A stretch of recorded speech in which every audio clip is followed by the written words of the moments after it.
This is Houston, a city full of endless traffic jams, relentless floods, and roads so dangerous most wouldn't dare walk them. Located in the state of Texas, Houston consistently ranks as one of the worst designed cities in the world. And if you've ever been here, you can see why. But it wasn't always this way. Houston used to be a city of opportunity. Oil made it rich, the ship channel turned it into a global port, and when NASA set up shop, Houston became the home of America's space missions. For a while, it really felt like this city had no limits. So what went wrong? How did a place once known for big dreams turn into the poster child for bad city design? In this video, we're going to look at how Houston grew, the problems built into its streets and neighborhoods, and the lessons it could learn from other US cities. But before we talk about fixes, we need to see how it all started. Houston was once a city built on promise. Oil wealth fueled its rise, the ship channel opened it to the world, and when NASA arrived, Houston became the face of America's space ambitions. Land stretched endlessly, and for a moment it seemed like the city had no limits. That sense of freedom shaped everything. While other cities wrote zoning codes to control growth, Houston chose another path. Anyone could build almost anything, almost anywhere. At first, it looked like an advantage. Developers moved fast. Businesses opened without hurdles, and families bought homes at prices that seemed impossible in other booming metros. Houston sold the image of a city where rules never stood in the way of ambition. But the foundation was shaky. By the late 20th century, the city's form was already fraying. Suburbs spread far into the prairie, and storms exposed how fragile the ground beneath Houston really was. Entire neighborhoods rose in floodplains because development always came first and drainage came later. What started as flexibility hardened into disorder. By the time the new century arrived, the very policies that once drove growth had become burdens. Choices made for speed left Houston carrying flaws too heavy to escape. Those flaws set the stage for the design failures that define the city today. And that's really the heart of the story. Design. The way something is built shapes how people experience it, whether it's a city or a piece of technology. That's why I've been fascinated by the Wow Cube. The moment you pick it up, it feels different. Instead of a flat screen, you interact by twisting, tilting, and shaking it, with 24 displays reacting together in real time. The physical movement blends seamlessly with the digital response, and that combination makes it feel like a step forward in how we think about interfaces. Inside, you'll find games, puzzles, and even useful widgets like timers and lamps. And because the platform is open, developers are constantly building new apps for it. It's one of those devices that sparks curiosity immediately, because every turn of the cube reveals something new. What makes Wow Cube exciting is its design. It's built for people who want to see where technology can go next. People who enjoy exploring fresh ways of interacting with information. Click the link in the description to join the waitlist so you can purchase by Christmas. Big thanks to Wow Cube for supporting the channel. Now, let's get back to Houston. 1. No zoning. Houston is the only major city in America without a zoning code, and that decision set the tone for everything that followed. With no rules for where houses, stores, or factories could go, land was developed in whatever way seemed profitable at the time. That's why a quiet residential street can sit beside a warehouse, or why a nightclub can open down the block from an elementary school. For developers, it was perfect. They didn't have to wait years for approvals or navigate endless hearings. Projects rose quickly, and housing stayed relatively cheap compared to other booming metros. For decades, many celebrated this as Houston's advantage, proof that freedom meant prosperity. But what looked like freedom soon revealed its cracks. Builders focused on quick wins instead of balanced growth. Subdivisions appeared without corner stores, schools, or reliable drainage. The city became a patchwork of disconnected neighborhoods, stitched together by whatever project broke ground next. And once that pattern of scattered development was in motion, it expanded outward, pulling the city farther into the prairie and setting the stage for the next chapter of Houston's growth. Relentless sprawl. 2. Sprawl explosion. In the decades after World War II, Houston leaned into expansion with one tool above all: annexation. The city absorbed enormous amounts of land, pushing its boundaries farther out than almost any other American city. Every new annexation created fresh space for subdivisions, each laid out with wide streets, cul-de-sacs, and parking baked into the design. For families, the appeal was obvious. Bigger houses at lower prices drew people in, and the promise of endless space became part of Houston's identity. But that space came with distance. Schools ended up miles from homes. Jobs clustered in far-off business districts, and shopping centered on highways instead of neighborhood streets. Daily life spread so far apart that a car became the only realistic way to connect it all. Distance also carried hidden costs. Roads had to stretch across the prairie, utilities had to be extended, and drainage had to be dug in areas that once absorbed water naturally. Maintaining all of this spread out infrastructure drained city resources, but leaders kept approving new projects because expansion looked like growth on paper. And the farther Houston stretched, the more it relied on a single system to hold it all together. Highways. 3. Traffic gridlock. Highways were Houston's answer to sprawl. Every time congestion built up, the solution was simple: add more lanes. Nowhere is this clearer than on the Katy Freeway. Expanded to as many as 26 lanes, it became the widest freeway in the world, with a $2.8 billion price tag meant to finally untangle traffic. For a brief moment, it worked. Commutes eased, and drivers felt like the investment had paid off. But the relief didn't last. New lanes made it easier for developers to push housing even farther into the prairie, which meant more cars soon filled the road. Commute times climbed again, often surpassing what they had been before the expansion.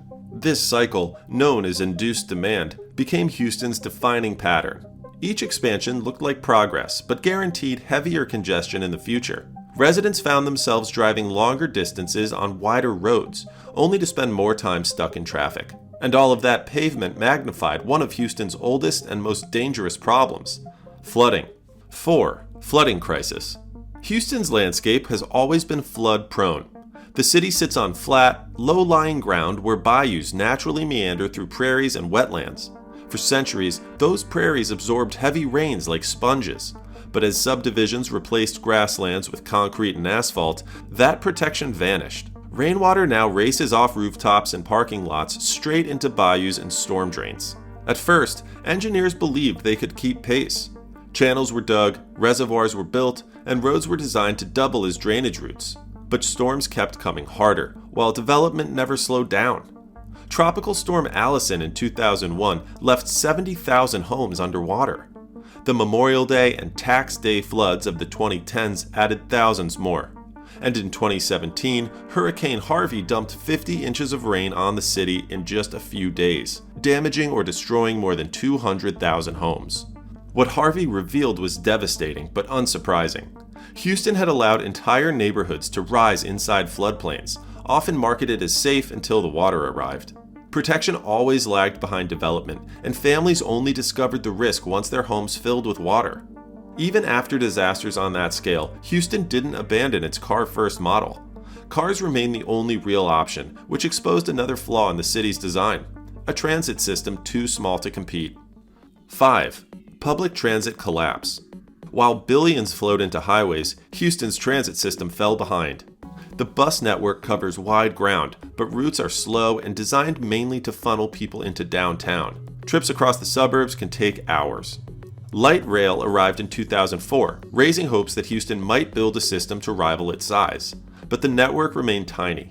A few lines served narrow corridors, while most of the metro was untouched. Plans for expansion ran into political fights, budget shortfalls, and opposition from leaders who saw rail as unnecessary in a car-first city.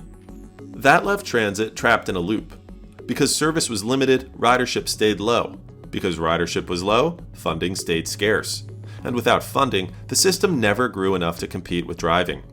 The result is daily life in Houston. Owning a car isn't optional, it's survival.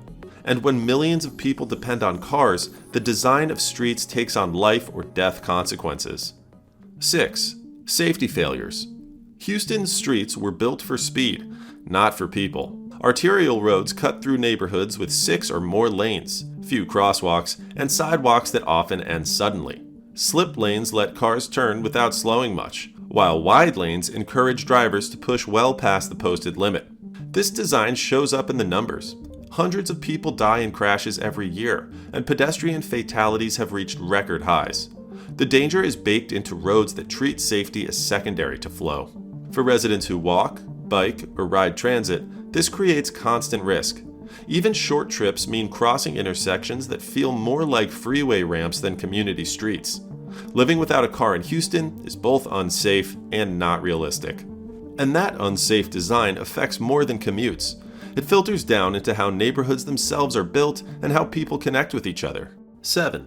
Neighborhood consequences. Zoom into the neighborhood scale and Houston's design flaws become personal. Subdivisions emphasize garages and cul-de-sacs, while retail clusters along massive arterials behind seas of parking. Few streets encourage walking, and almost none create real gathering places. That layout shapes daily life. Neighbors rarely cross paths outside of cars. Social life depends on private backyards, malls, or long drives to visit friends. The corner store doesn't exist because the corner was designed for traffic flow, not community. The trade-off is clear. People get more square footage at home, but they lose the connections that come from shared spaces. And when floods or disasters hit, the lack of a strong community fabric makes recovery slower and harder. Houston grew outward quickly, but it never grew together. The city offered space, but not stability. It built speed on paper, but not safety in practice. And taken as a whole, these choices explain why Houston today is often called the worst designed city in America. And by the early 2000s, traffic deaths were climbing, floods were costing billions, and commuters were spending more time in their cars than at home. Leaders began rolling out programs that looked like turning points. The city launched Vision Zero in 2019, promising to eliminate traffic deaths by 2030. Engineers tested road diets downtown, cutting lanes and adding protected bike paths. Early results showed real promise. Crashes on Bagby Street dropped by almost half after redesign. Voters also stepped in. In 2019, Houstonians approved a $7.5 billion bond package to expand transit. It funded new bus rapid transit corridors, extensions of the light rail, and upgrades to the bus system. For a moment, it seemed like the city was ready to diversify beyond highways. Land use reforms followed. Minimum lot sizes inside the I-610 loop were reduced, which allowed smaller homes and denser townhome development. Some neighborhoods began to see pockets of walkable density, with restaurants and apartments growing side by side.